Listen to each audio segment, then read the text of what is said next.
நிலவின் ஒளியை பிடித்து பிடித்து பாலில் நனைத்து கன்னங்கள் செய்து விட்டார். உலக மலர்கள் பறித்து பறித்து 2 பந்துகள் அமைத்து அமைத்து பெண்ணை சமைத்து விட்டார்.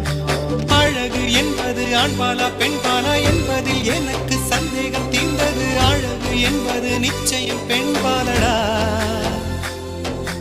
கவிதை என்பது மொழியின் வடிவம் என்றொரு கருத்தும் இன்று உடைந்தது. கவிதை என்பது கன்னி வடிவமடா. மின்னலை பிடித்து